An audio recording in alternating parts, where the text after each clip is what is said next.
Hello, this is Lisa Shea, and these instructions are for making an origami dragon. You must know really well how to make a crane before you start this, because I have to do this quickly to fit in the video. You have to start with a piece of paper that's been folded in all 8 directions, so both diagonals plus vertical and horizontal, and then we're going to go and make the basic start of a normal crane. So I'm going through this part quickly so that I can get it to fit in the 10 minutes on YouTube.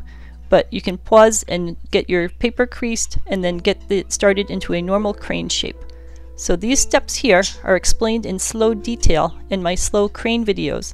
If you haven't made a crane before, make sure you practice the slow crane many times before you start the dragon, because it's going to be what you need to know before you get worked on the dragon part.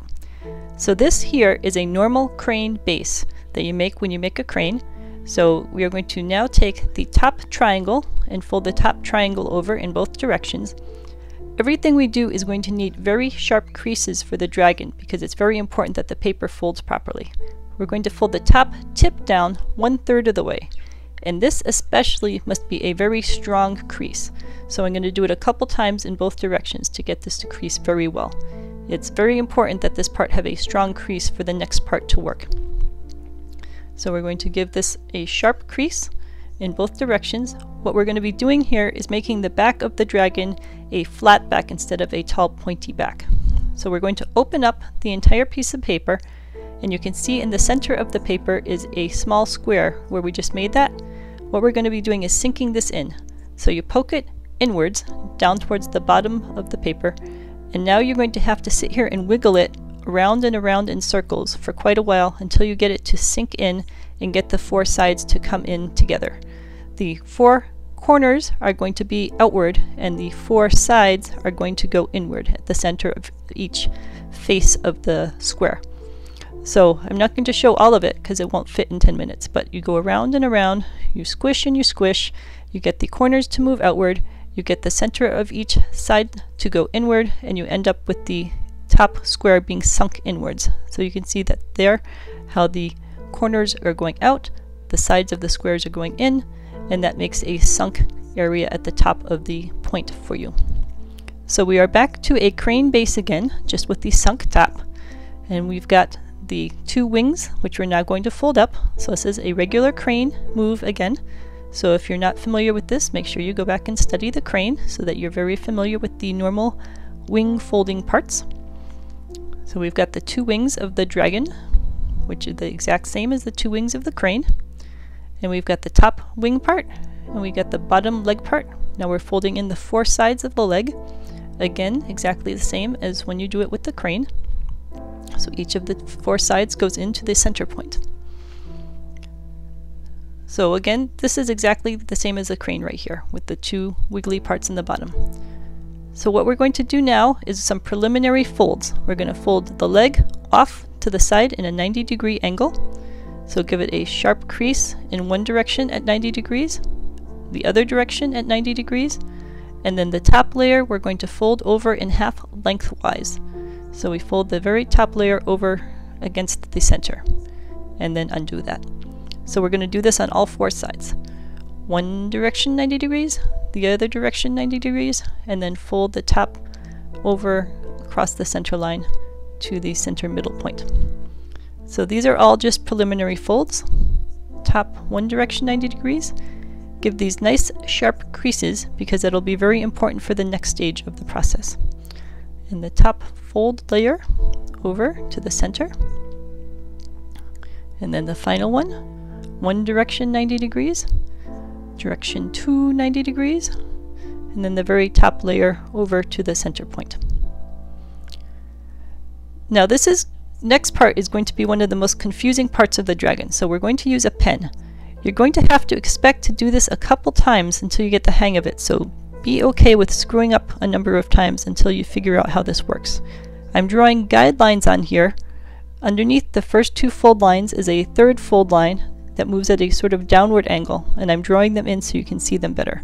And I'm putting dots on the inside corner beneath the line, as you can see, and these are going to be important to help you figure out how to fold it. So again, there's 1 fold, 2 folds, and then there's a 3rd fold line, and I'm drawing it in so you can see it.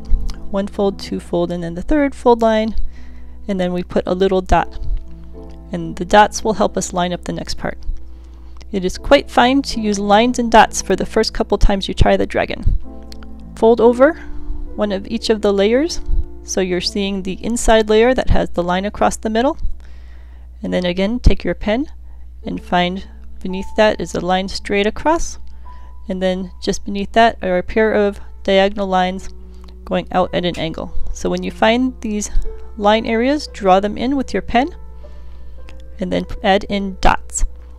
And in this case, the dot's going to be inside the triangle you just made in the bottom corner. So we'll do the exact same thing on the other side so you can see it again. There's a line across the middle, and then there are two fold lines moving out from that at downward diagonals. Draw these in and add in dots. This will make the next part so much easier, and after you do 3 or 4 dragons you won't need to add the dots in anymore. You'll understand how the folds work, but this will make it easier until then to see what you're trying to do.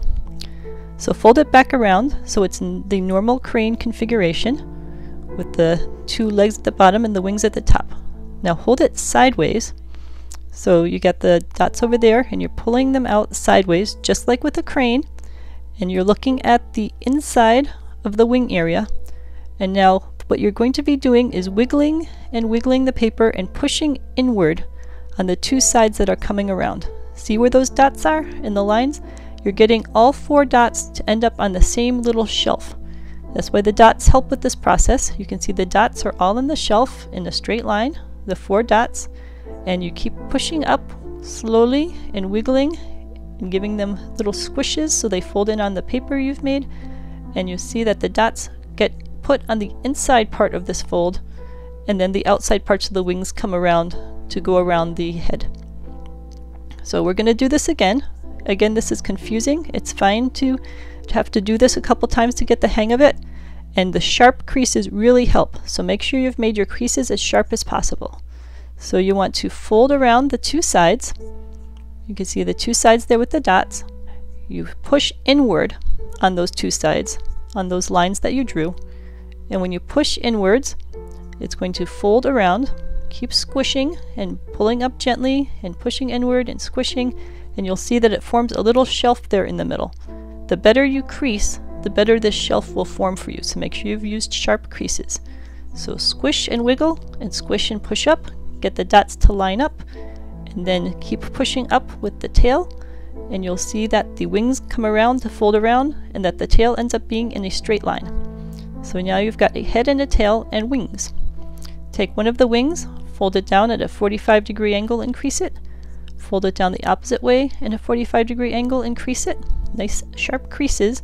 And now push in on the 2 sides of those crease areas that you made, and the wing will fold in to become a little elegant dragon wing. So to show you again, you fold one side of the wing down at a 45-degree angle and crease it. Fold the second side of the wing down at a 45-degree angle and give it a nice sharp crease. And then you take both sides of the wing, you push them inwards along those creases you just made, and this will form an elegant wing of your dragon.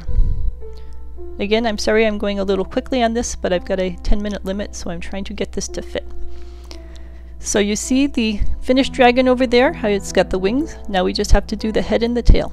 Well, first we do the feet, sorry. So you take each of the 4 little side parts that we were folding before and just fold them downward at a 90-degree angle to form the feet. So there's no trick here.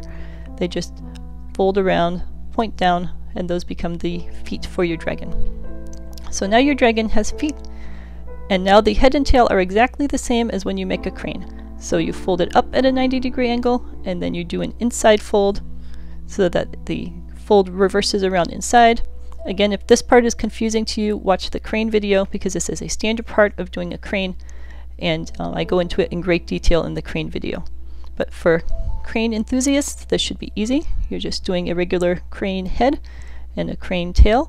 The difference is that you can have your dragon have a really cool tail with lots of little jaggies in it, so just keep doing reverse folds as many times as you want. You can make lightning bolt shapes or long shapes or whatever you wish. Visit lisashea.com for more information on origami and more shapes. I hope that you enjoyed my dragon video, and have a wonderful day.